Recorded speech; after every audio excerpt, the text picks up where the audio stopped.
noite. A casa agradece a presença de todos.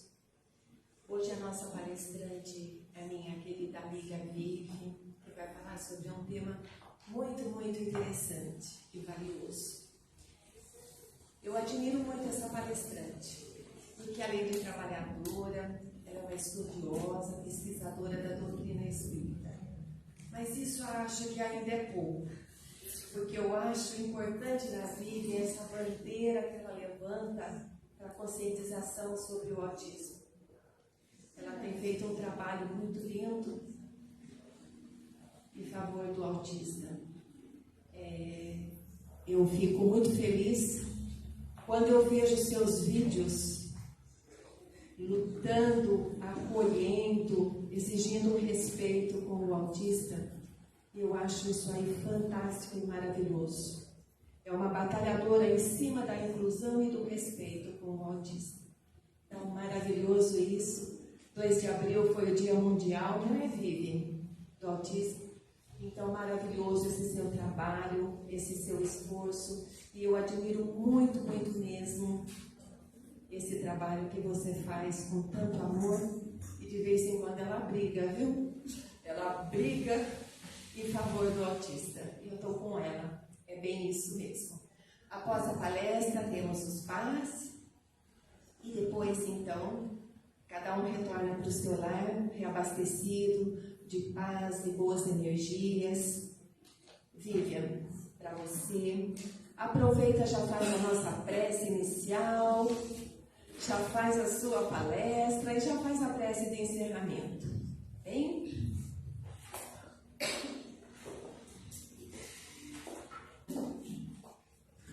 Boa noite a todos. Que a paz do Mestre Jesus possa inundar o nosso coração essa noite. É sempre uma alegria estar aqui, nessa casa. Tem tantos anos, né? Aqui na cidade de São Carlos, que ajudou tanta gente e continua ajudando. E antes de fazer a prece, só se não eu esqueço, que também admiro a Márcia na luta, né? Por promover um trabalho, lidando com o luto, né? Cuidando do luto. Somos espíritas, mas não é porque somos espíritas que não sofremos com as perdas. Então é importante cuidar do luto. E esse luto não é só quando a gente perde um ente querido por desencarne. Às vezes perdemos pessoas da nossa vida. E esse trabalho ajuda também com essas perdas. Então, Márcia também é uma guerreira. Quem de nós não é? Quem de nós não tem as suas lutas internas? E cada um tentando, como diz um ditado popular, matar um leão por dia, né? Então, um viva a Jesus, um viva a cada um de nós que entramos na fila para reencarnar. Quantas vezes eu falo assim, posso voltar? Eu quero voltar. Porque é tão difícil a gente lutar com os males da carne, doenças, vícios que nós temos, né? Comer demais, enfim, é difícil estar aqui, então viva para nós todos que estamos aqui. Então eu convido a todos nesse momento e peço desculpa porque eu estou com 4 machucados na boca, tá meio estranho, então me perdoem. Convido a todos agora a serenar ainda mais os nossos corações, para fazermos uma prece em louvor a Jesus. Porque quantas vezes elevamos o nosso pensamento a Jesus para pedir, mas hoje, neste momento, queremos te louvar, Divino Rabi. Hoje, que relembramos do seu convite a ceiar contigo, Jesus. Hoje foi o dia, nesta quinta-feira, da ceia que fizeste com vossos discípulos. E como que é comungar com todos eles e com vós, Jesus.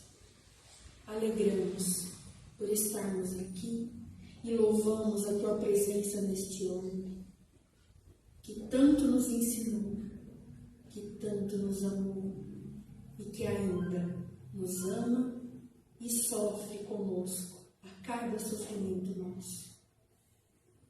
Louvamos a Ti, Senhor Jesus, divino amigo que nos acompanha em todas as horas. Gratidão por estarmos aqui reunidos em Teu nome, que possamos plantar a semente que nos ensinaste. Que assim seja. Bom, agradeço a Márcia, vou pegar um gancho no que ela falou, né? Do Dia Mundial. É o Dia da Conscientização Mundial do Autismo. Jesus esteve aqui nesse orbe para lidar com aqueles desvalidos. O som não precisa de médico, não é? Então Jesus esteve aqui para cuidar dos criminosos, dos menos favorecidos economicamente, de doentes do corpo físico e doentes da alma. Eu sou portadora do transtorno do espectro autista e tenho 2 filhos que também são autistas. Nós, na nossa trajetória, cada um de nós já sentiu o que é o preconceito na pele, independente da deficiência ou não, e a conscientização de tudo, absolutamente tudo, não só sobre o autismo, é importante para que nós cresçamos enquanto seres humanos e sirvamos o outro. Então é difícil. Toda deficiência é difícil, toda dificuldade é difícil. Só que a deficiência invisível é uma daquelas que é uma das coisas mais difíceis de lidar. Porque nós, todos nós, julgamos o livro pela capa. Julgamos o outro pela roupa que ele está vestindo. E quando a gente faz isso, a gente acaba desequilibrando o outro emocionalmente. O autismo e outras deficiências invisíveis, as pessoas brigam com a gente. Elas desconsideram a gente. Por quê? Não me falta braço, não me falta perna, eu ouço, eu vejo. Aparentemente, ninguém vai falar assim, nossa, mas você é deficiente? Quando eu paro numa vaga com deficiência, por exemplo.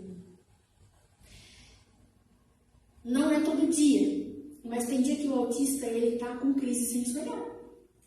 Onde está a deficiência do autista? É no cérebro. Sabe um iPhone e um Samsung? O aplicativo do iPhone não funciona no Samsung. E o Samsung do Samsung não funciona no iPhone. O autista é assim.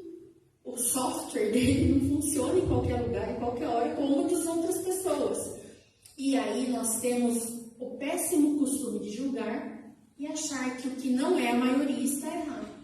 Nós vamos falar um pouquinho desse tema essa noite. O beijo, como um beijo, vai falar sobre essa questão de julgar, de achar da nossa maneira e tomar atitudes em cima daquilo. É tão complicado, porque a gente acaba prejudicando o outro de uma maneira que muitas vezes é irreversível. Não tem como voltar atrás. Então, como disse a Márcia, eu brigo. Às vezes eu entro numa crise, que a gente chama de meltdown, no autismo, e o inconformismo é um nível tão grande, que eu brigo. Tá errado? Lógico que tá. Mas foge ao nosso controle. E eu brigo pela conscientização. Da gente chegar num lugar e a pessoa não querer brigar, primeiro vai se informar. É difícil? Eu deixei no carro, senão vou mostrar para vocês.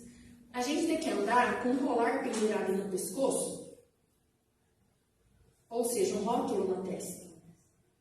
A gente quer ser tratado com respeito. Todos nós, não é o autista, não é o deficiente. Todos nós. Que bonitinho. Todos nós queremos ser tratados com respeito. É uma frase simples para o que está no Evangelho de Mateus. fazer para o outro o que a gente não queria que fizesse pra gente. Gente, eu vou pegar esse cachorro, vai ficar embora comigo, bebê. Olha isso. Acha? É uma bênção, não tem problema. Voltando em Mateus, não fazer para o outro aquilo que a gente não gostaria que fizesse com a gente. Gente, se todos nós usássemos dessa máxima, nós não teríamos problema. A menos que eu seja um psicopata e eu vou fazer pro outro aquilo que eu gostaria de fazer, né? Mas se cada um pensasse, nossa, será que eu gostaria que fizesse isso comigo? Então não é um problema de deficiência, é um problema de, assim, caráter. E o caráter acompanha a gente no espírito, não é na carne. Nós somos espíritos imortais que trazemos as impressões de outras vidas. Então que a gente possa ainda pensar muito antes de julgar o outro, não só pelas deficiências, mas pensar assim, o que Jesus faria? Eu ouço tanto, mas eu não sou Jesus. Né? Que bom, porque imagina as responsabilidades dele também, né? E a gente ainda tem perfeição moral e ser como Jesus. Mas enfim, gratidão, Márcia, e que todos possamos olhar para o outro como se fosse olhar num espelho, como se nós estivéssemos olhando para nós. Porque cada um tem um problema, e mesmo que não tenha deficiência, quem nunca teve problema em casa com a família? No trabalho. Aí a gente está ali, saiu do trabalho, teve uma discussão com um colega de trabalho, com o chefe às vezes estava nervoso, descarregou alguma coisa na gente, a gente corta a frente de outra pessoa na rua, no carro. E a gente nem percebe. A gente vai perceber se o outro for enfesado e enfiar a mão na buzina e começar a xingar, né? Mas tem muitas almas benditas que falam, seguem em paz, né? Um dia o Chico Louco, a maioria de nós aqui conhece o Chico Louco, que é uma pessoa sensacional, né? E ele veio com esse nome da faculdade, porque ele é muito extravitado, né? Ele fala muito de uma inteligência incrível, né? Ele falava assim pra mim, que eu tenho crises de enxaqueca por conta do autismo. Ele falava assim pra mim, isso é inconformismo, Vivi. Inconformismo faz mal. Quando a gente não se conforma. Pensa assim, ó, se alguém cortar a frente do teu carro, pensa que aquela pessoa está com um filho pequeno com uma fratura exposta. Pensa isso, você não vai ficar bravo com a pessoa. Né? Ele deu um exemplo para tudo. Quando alguém tirar a nossa paciência, vamos pensar que a pessoa está passando por um mal terrível. Né? Que ela está com algum problema terrível. Nossa, gente, acalma pra caramba. Acalma, porque a gente pensa na dor do outro. E se fôssemos nós? Aí eu inverto. E se fosse a gente com alguém no carro que precisasse ser socorrido rapidamente? Então, é colocar no outro, que a gente não sabe o problema do outro. Tem gente folgada? Lógico, nós estamos num mundo de prova e expiação, gente. Nós somos folgados quantas vezes? Né? Todos somos imperfeitos. E estamos aqui para aprender a conviver com a imperfeição do outro. Não é?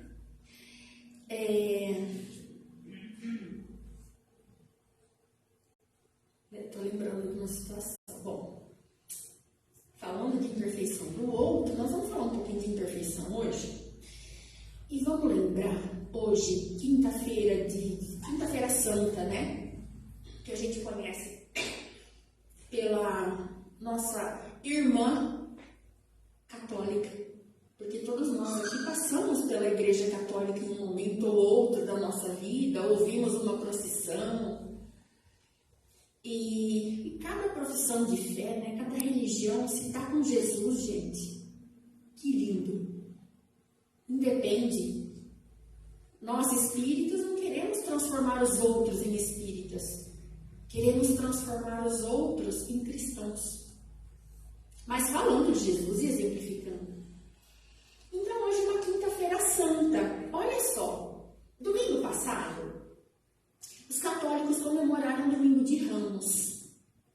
uma celebração muito bonita, que eles levantam os ramos, né, na hora da bênção, e esses ramos são abençoados, mas nós comemoramos também no domingo de Ramos a entrada triunfal de Jesus em cima de acho que era um burrinho, e a multidão aplaudindo Jesus. Ele era ovacionado. Felizes com aquele que levava um consolo, um conforto na sua palavra e nas suas ações. No meio do caminho, as pessoas mudam de ideia, não é? Hoje nós estamos felizes com alguma coisa. Daqui 10 minutos a gente vai mudar de ideia. Acabou, não é mais aquilo que eu pensava. E foi isso que aconteceu nos domingos seguintes, né? Jesus já estava morto. Já tinha voltado para o plano espiritual. Então, olha só, como nós somos inconstantes. Num dia, a gente está louvando uma pessoa, achando lindo. No dia seguinte, a gente já está com ódio mortal. Foi isso que aconteceu com Jesus. Então, tudo aqui. As passagens de Jesus nos mostram tantas coisas para a gente refletir. Né? Ele passou, foi o domingo de Ramos, as comemorações, e Jesus já falando que ele ia voltar para o plano espiritual, né? Quinta-feira, ele chama os discípulos e fala assim: olha, eu quero festejar a Páscoa com vocês. Vamos fazer uma ceia? Mas onde? Jesus discutiram onde que ia fazer e se reuniram no cenáculo. Aquele quadro lindo, famoso da Santa Ceia. Todos nós conhecemos, né? Quem de nós não viu ainda? E Jesus queria comemorar, porque lá no primeiro Testamento, no Antigo Testamento, tem um livro que se chama Êxodo. E o Êxodo é o quê? É a saída. A palavra significa saída mesmo, né? O Êxodo, o Êxodo rural, a gente sabe que o pessoal vem da área rural para a área urbana, né? O povo hebreu, os judeus, eles eram escravos no Egito. E aí teve o Êxodo, que eles andaram por 40 anos para se libertar em sentido à terra prometida. A Páscoa é isso. É a comemoração da libertação do povo judeu. E Jesus queria comemorar a liberdade. E se reunir. Como que a gente faz para comemorar as coisas? Quem de nós aqui, vamos comemorar o aniversário? A gente se reúne em volta do quê? Uma mesa. E é uma delícia, gente. É uma coisa maravilhosa você se alimentar junto com pessoas queridas, né? E a conversa vai longe. E Jesus quis fazer essa ceia. E aí ele fala que lá ia ter alguém que ia atrair ele. E os discípulos ficam assim, né? Nós todos somos tudo fofoqueiros, né? A gente quer saber o que vai acontecer, quem é. E eles também, né? E era proposital. Os discípulos precisavam ser imperfeitos. Porque como que a gente ia se inspirar neles? Entender que uma imperfeição pode se tornar uma perfeição. Olha Pedro, sobre ti eu fundo a minha igreja. Pedro é pedra. Paulo não andou com Jesus. Era Saulo. E olha o que ele passou. Paulo era um daqueles que buscava a paz no mundo exterior. Ele queria edificar a paz dele em outras coisas fora dele. Quanto Paulo errou. Ele errou de um tanto que se a gente estivesse lá naquela época, junto vai falar, não, você se converter nunca. Imagina, matou tanta gente porque seguia Jesus. Na mesma encarnação ele se redimiu e se converteu. Imperfeito total. Para mostrar pra gente que a gente consegue. Mas hoje é uma quinta-feira, esse horário, por vezes, Jesus já estava reunido com os seus discípulos, não lembro agora que eles tinham horário para jantar, mas é mais ou menos assim, 6, 7 horas da tarde, né? Devia estar terminando a ceia. E ele convida os discípulos, como ele fazia sempre, para orar no monte, que era o Monte das Oliveiras, conhecido por Getsemane. E é nesse orar, nessa quinta-feira à noite, que começa o Calvário de Jesus. Então nós estamos aqui na nossa ceia para falar sobre o pão da vida. Não é o alimento do corpo. Aqui nós estamos para alimentar o nosso espírito, alimentar a nossa alma.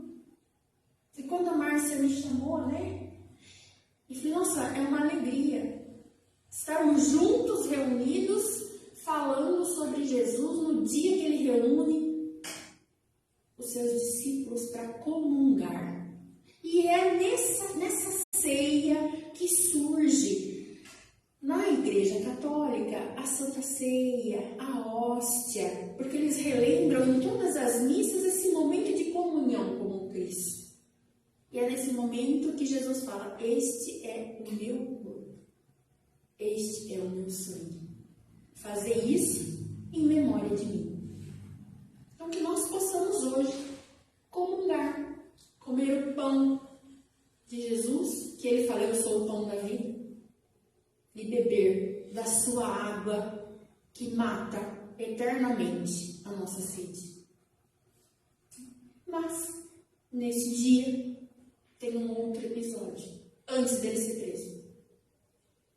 E esse episódio, e o seu Calvário, começa exatamente com um beijo. Por isso o tema de reflexão da noite, com um beijo. E Emmanuel fala que isso é uma reflexão pontual para nós, porque a traição vem sempre de uma pessoa conhecida, de um amigo. É assim que nós somos traídos.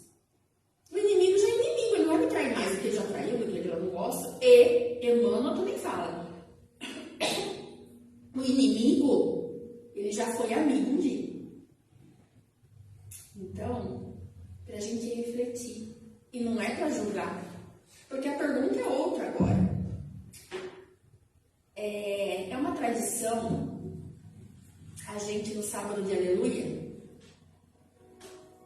malhar o Judas, de sexta para sábado. Eu me lembro, eu cresci em Descalvado, cidade pequena, do interior. Gente, a gente acordava no sábado e a gente achava graça, a gente ia lá e chutava os Judas também.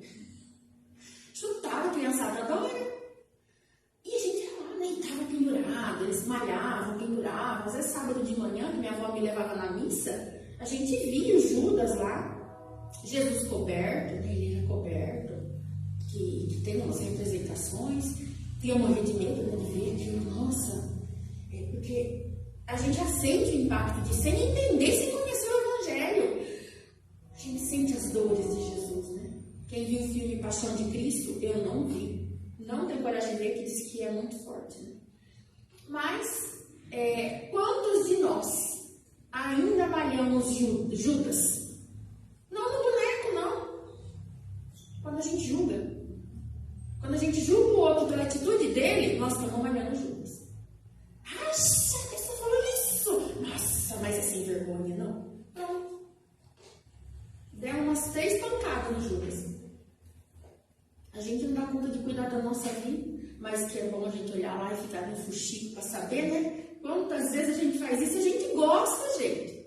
Para saber da vida do outro. Mas tem uma explicação, eu brinco muito, porque é assim. Exemplo, quem aqui que nunca viu alguém cair e não deu risada? É engraçado, a gente dá risada. Muitos já não, que você socorre e tudo mais. Mas a psicologia diz o seguinte, é um riso que não é um riso de você rir, porque é muito engraçado só. Não é um riso de satisfação. É um riso, Freud explica que é um riso de alívio. Por quê? O nosso cérebro, inconscientemente, ele faz assim, Ufa, não foi comigo. E a gente ri. É a mesma coisa de assistir... a gente vê um acidente na rua. A gente passa e a gente fica curioso para olhar a pessoa que está caída. Porque a gente é fuxiquento? Não. Porque é o alívio. Você olha, Freud chama de o estranho. É aquilo que era familiar um tempo, mas agora passou a ser estranho. Então funciona assim. Eu olho, vi a pessoa caída ali, eu quero olhar para ter um alívio de que não fui eu. O inconsciente trabalha assim, Freud explica pra gente. É de alívio, é um riso de alívio, é um olhar de alívio, porque você se distancia da situação, elabora o conflito aqui no campo psíquico e vai. Porque você pensa ali, é uma coisa muito rápida, você sente, poxa, poderia ter sido comigo, não foi, que alívio. Ufa! Às vezes a gente externaliza isso no fala. Então, assim, a gente acaba julgando o outro, rindo do outro, muitas vezes por alívio, mas ainda assim, que a gente possa, e lá na questão 919 do Livro dos Espíritos, que Santo Agostinho fala, conhece-te a ti mesmo. Que a gente se conhecendo, ele fala assim, que a gente precisa fazer como se fosse um balanço todo dia, no final do dia. O que eu fiz de bom? O que eu fiz de ruim? E reconhecendo, não é para se arrepender e ficar preso naquilo. A gente pode, quando a gente reconhece, a gente consegue se arrepender. E aí a gente parte para a reparação. É tudo automático, não? Eu agora vou ter que me arrepender. Não, você sente. Quantas vezes a gente briga com alguém, discute, e depois fala, putz, acho que eu exagerei nas palavras. Para de falar tudo aquilo, daquele jeito. Eu gostava muito da Anissete Brum e do Paulo Coelho, quando eles davam entrevistas sobre o relacionamento deles, que as pessoas perguntavam, nossa, demora, vocês são casados há tanto tempo, qual é o segredo para continuar casado, né? E eles falavam que o segredo era, no momento de nervoso, calar. Porque quando a gente está nervoso, a gente fala coisa que a gente nem... Na hora do nervoso, a gente ofende, a gente briga. E aí, a hora que o ânimo acalma, aí a gente vê o estrago que foi. Eu já até contei, acho que aqui, um episódio de... A gente fazia, tinha um grupo que fazia visita na penitenciária em Araraquara, e a gente foi no pavilhão dos homicidas, e um deles, falando pra gente, né, falou assim, eu tô aqui porque eu não consegui ter paciência e eu matei. Num trânsito, uma briga de trânsito. Eu perdi a paciência. Se eu tivesse acerenado o meu coração, eu não estaria aqui. Eu não sou bandido, ele falava pra mim. Enfim, já pensou? Aquilo, eu ouço e vejo ele até hoje, falando aquilo pra mim. E a gente, às vezes, perde a cabeça por coisa que a gente olha pra trás, assim, é que nem bater em filho, né? Quem nunca? Dá uns tapinhos. Sabe aquele tapinho? Cara, vai pensar, quem nunca exagerou um pouquinho, além da conta?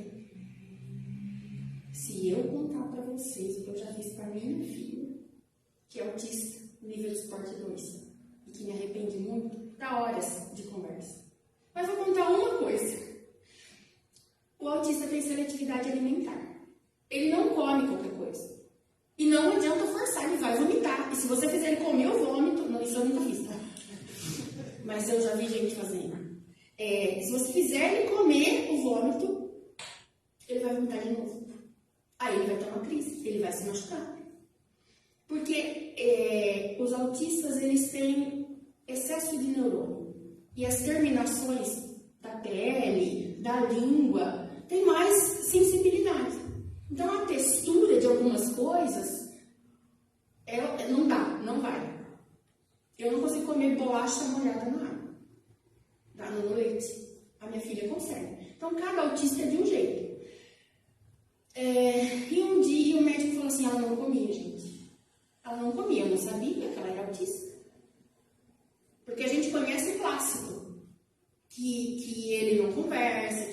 balançando a todo momento, que ele se machuca, mas a gente não conhece o leve. E aí ela não comia. O médico falava assim para mim: mãe, deixa ela sem comer. Na próxima refeição, ela vai ter fome, ela vai comer. Eu deixei um dia e meio minha filha sem comer.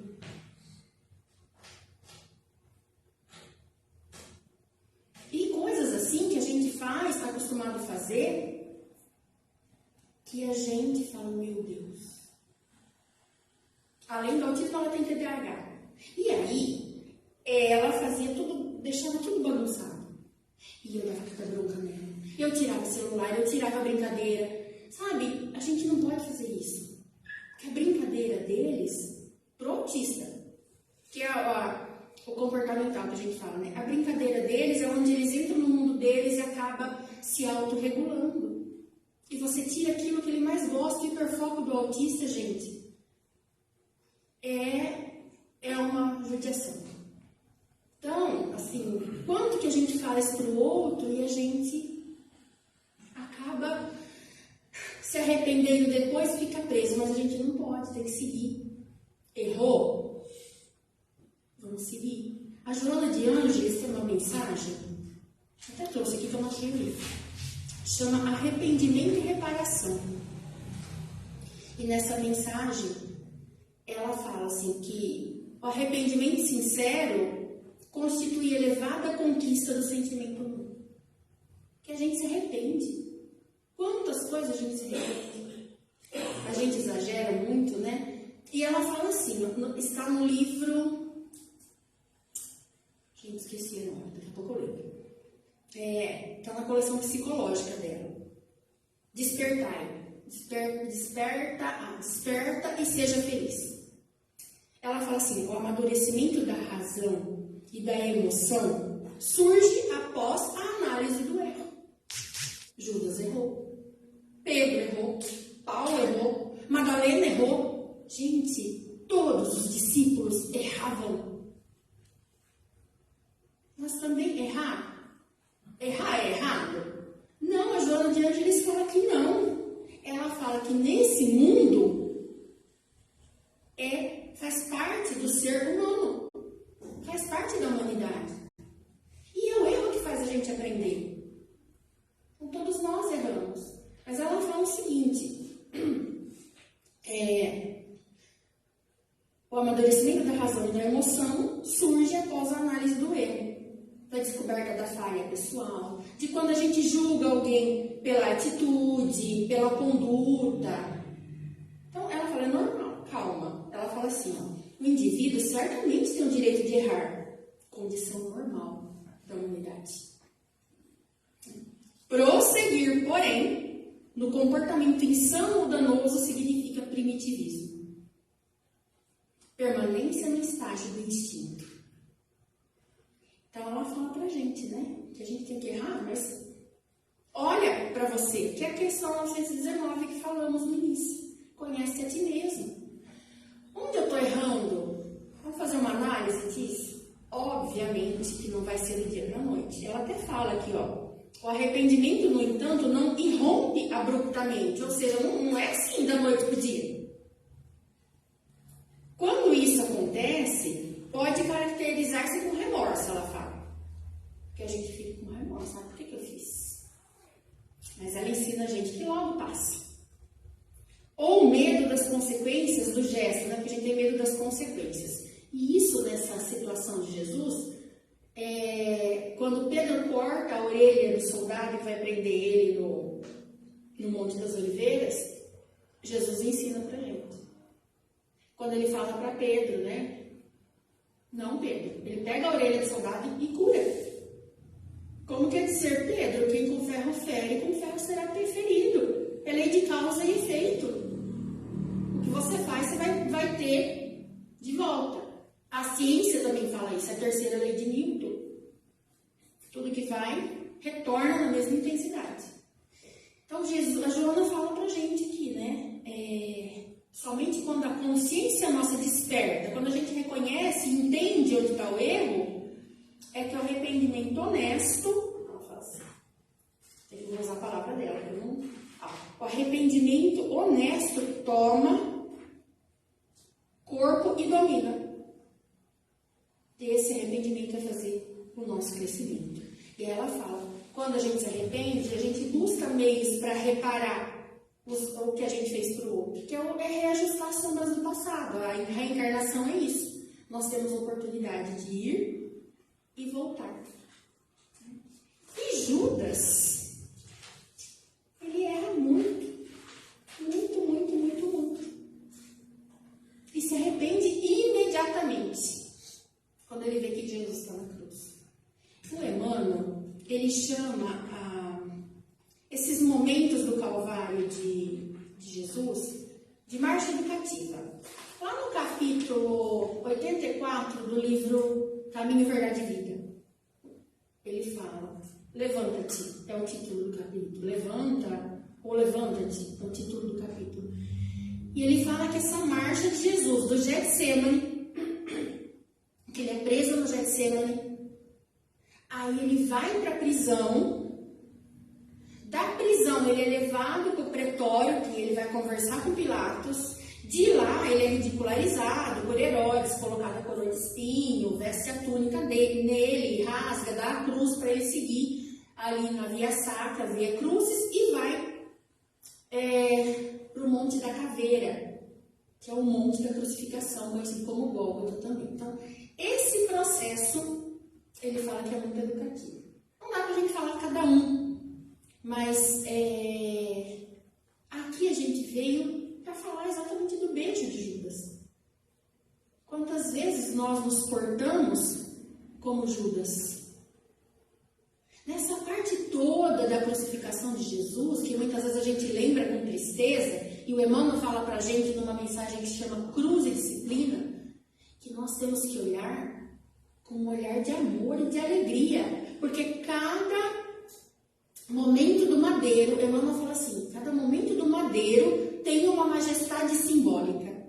Esse termo que ele usa, porque tem um ensinamento para nós. Desde o início que eu falei, do domingo de Ramos até a sexta-feira santa, nós temos aí, domingo, segunda, terça, quarta, quinta, 4 dias que as pessoas festejaram Jesus, e na sexta-feira eles trocam um criminoso por Jesus. Lá no livro Há 2000 anos, tem a conversa de Pilatos com o Emmanuel, que era o Publio Lentulus. E Pilatos, até na escritura, no Evangelho, ele fala, mas como que eu vou condenar ele? Ele fala para os doutores da lei. Eu não vejo nele nenhum motivo de condenação. E a briga era por conquistas materiais, né? Os doutores da lei incitaram o Império Romano, que cuidava da parte administrativa, do dinheiro, e eles, judeus, cuidavam da parte religiosa. Então, tinham 2 vertentes de cuidar das pessoas ali, né? E os romanos não queriam nem saber qual era a prática religiosa deles. Então, Pilatos não entendia por que eles estavam bravos com Jesus, né? Entre eles ali, porque Jesus também era judeu, a briga era deles. Mas, vem um servo, está lá no livro 2000 anos, vem um servo de Pilatos e fala, mas toda Páscoa a gente liberta um prisioneiro. Toda Páscoa. Vamos ver se as pessoas não libertam ele. Domingo passado estava todo mundo aplaudindo ele. Vamos ver, né? E manda buscar Barrabás, que era o pior deles. Pilatos pensa, bom, esse aqui é o pior, né? Ninguém vai querer Barrabás na rua. Esse aqui não matou ninguém. Que era Jesus. E a população que aplaudiu naquele dia condenou. Barrabás. Barrabás, eles gritavam. Liberta Barrabás. Quantos de nós não libertamos Barrabás? E deixamos Jesus no esquecimento. Em momentos de dificuldade, nós reclamamos. Isso é libertar Barrabás. Porque Jesus falou, no mundo tereis aflição, mas tende bom ânimo. Eu venci o mundo. Então, no momento de aflição, é a Jesus que nós precisamos recorrer e ter fé e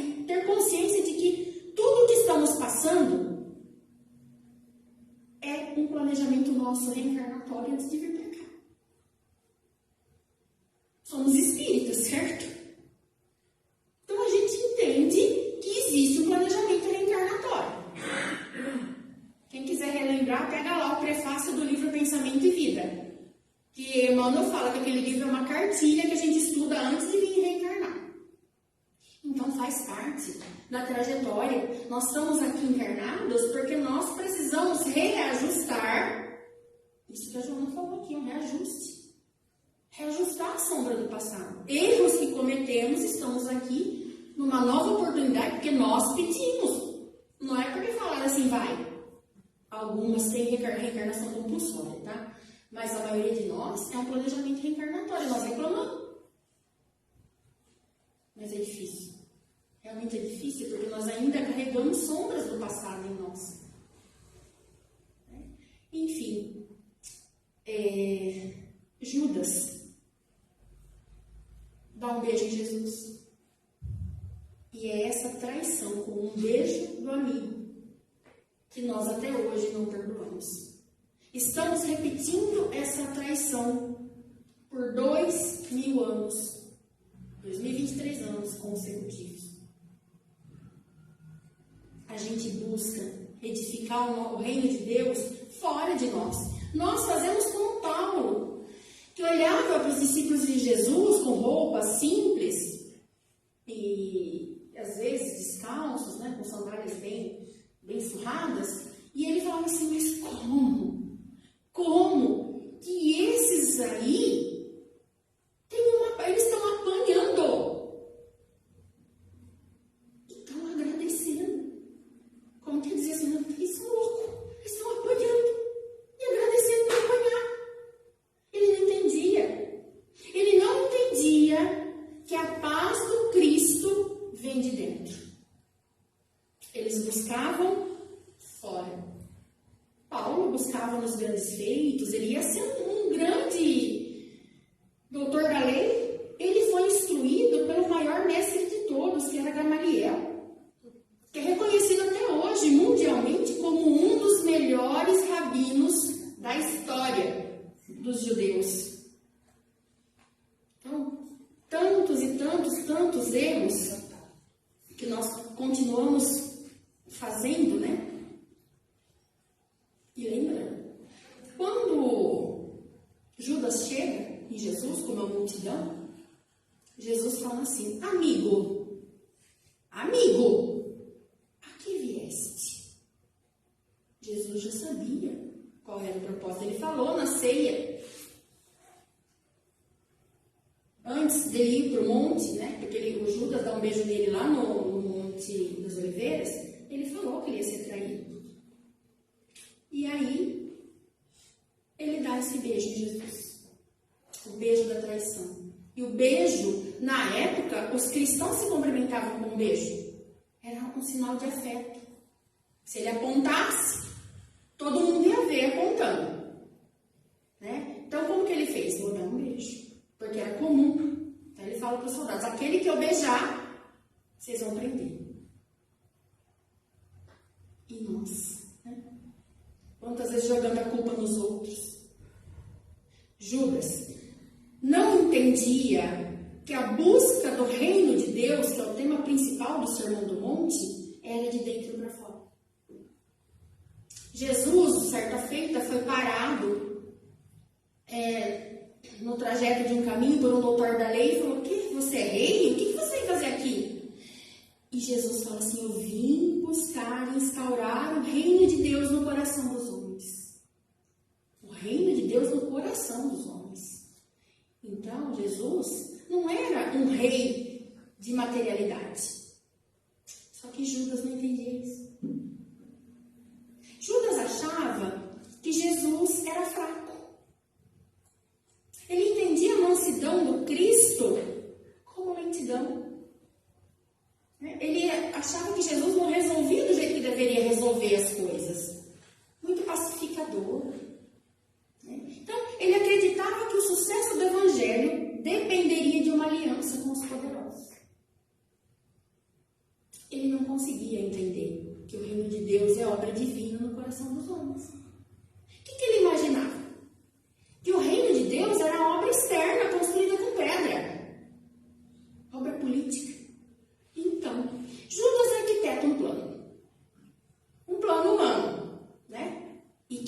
disse há pouco, né? Nós dissemos, nós estamos aqui todos amparados pelos anjos que nos acompanham, os nossos mentores, né? E aqui os trabalhadores da casa, né?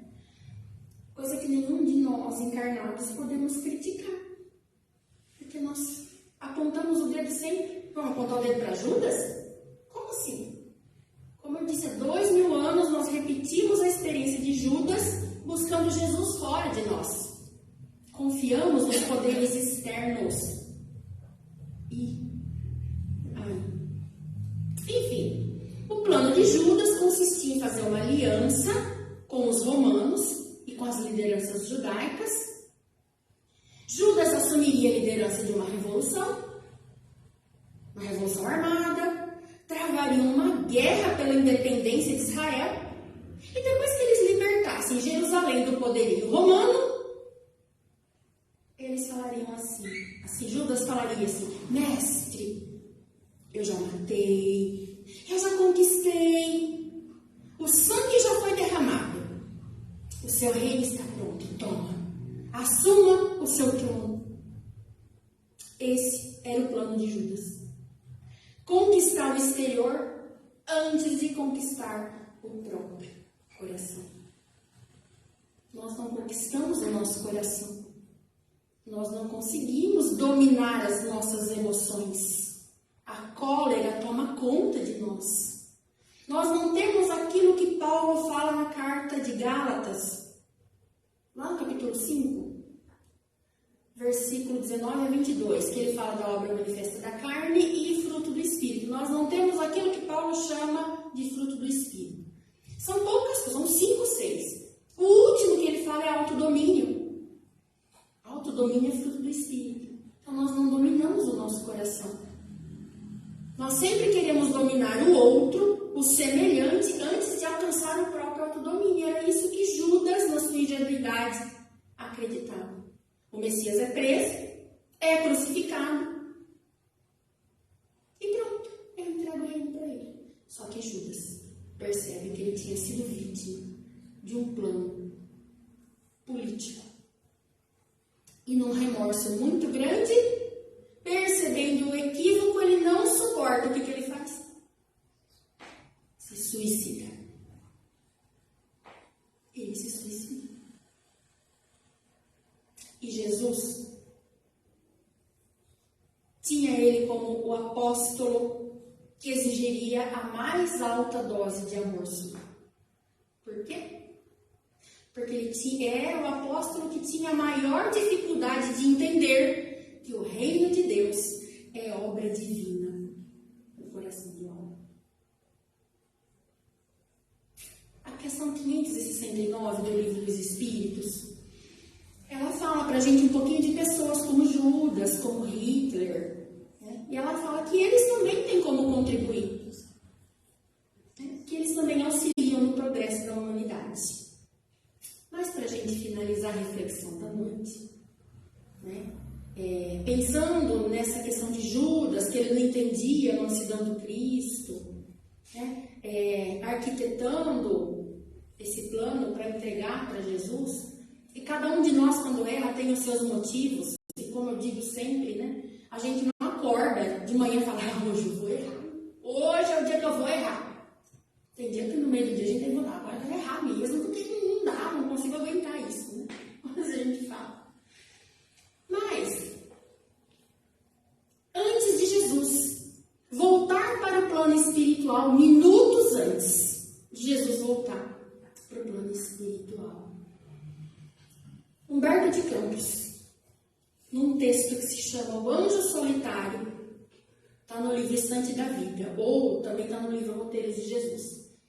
Ele conta que anjos, uma legião de anjos rasgou o céu e foram até Jesus. Anjos, ele usa assim, rasgou-se o céu em Jerusalém e entidades angélicas em grupos extensos desceram sobre o Calvário doloroso. Fios de claridade indefinível passaram a ligar o madeiro ao firmamento. tentar imaginar essa imagem, gente. Se todos aqui fôssemos médiuns e conseguir imaginar a cruz descendo fios de luz e anjos, uma legião de anjos. E um grupo entoava cânticos de amor, como que a festejar o retorno do governador do orbe para o plano espiritual. O plano espiritual estava em festa com o retorno de Jesus. Mas ali, Humberto de Campos conta pra gente que também tinha anjos de cura que colocavam bálsamos na ferida de Jesus para aliviar sua dor. Mas também tinham anjos que estavam ali, anjos da justiça, incumbidos para cuidar da justiça, anotando o nome de todos que estavam envolvidos naquele momento, tanto os bons, os homens de bem, quanto aqueles que crucificaram Jesus. É a quarta bem-aventurança. Bem-aventurados os que têm fome e sede de justiça. Eram esses anjos que estavam ali. Porque tem a lei de ação e reação, a lei do retorno. Muitas vezes a gente não se dá conta, precisa que alguém fale, você tá errando. Então tinham esses anjos que também estavam ali para anotar sobre todo mundo ali. Bom, de repente, naquele festejo de retorno de Jesus, surge um anjo que desce sozinho e vai até Jesus. Como que é olhar? Olha no olho de Jesus e vai até, aproxima o ouvido perto da boca de Jesus. Porque Jesus queria falar alguma coisa para ele. Ele beija os pés de Jesus e vai ouvir o que Jesus tinha para dizer. E Humberto de Campos fala assim: não se deteve na contemplação da tarefa que naturalmente cabia aos companheiros que estavam ali, mas procurou os olhos de Jesus, dentro de uma ansiedade que não se observava em nenhum dos outros seres angelicais. O anjo solitário, antes de tudo, desejava conhecer a vontade do Mestre. Em êxtase, enlaçou o busto inesquecível de Jesus. Colou por um instante o ouvido atento em seus lábios, que balbuciavam de leve. Jesus, naquele momento, eram instantes, segundos antes de Jesus retornar ao plano espiritual. Seus lábios que balbuciavam de leve. Jesus pronunciou algo em favor de Judas, que acabara de se suicidar. O mensageiro solitário desprendeu-se então do lenho duro, revelando olhos serenos e úmidos, e de imediato desceu do monte ensolarado para as sombras que começavam a invadir Jerusalém, procurando Judas a fim de socorrê-lo e ampará-lo. Se os homens não lhe viram expressão de grandeza e misericórdia, os querubins em serviço também não lhe notaram a ausência, mas suspenso na cruz do martírio, Jesus contemplava esse anjo, confiante, acompanhando-no a excelsa missão, em silêncio. Esse era o anjo da caridade. Assim termina essa mensagem de Humberto de Campos. Que possamos, mesmo que com todos os nossos vícios, com todas as nossas imperfeições, que possamos, um grãozinho de areia, sermos anjo da caridade na vida das pessoas que passam pela nossa vida. Que com um beijo possamos levar amor e alegria na vida dos nossos irmãos. Desculpa, acho que eu passei do horário com a boca machucada e eu estou falando aqui. Gratidão a todos, que Jesus nos abençoe sempre. E a prece final, né?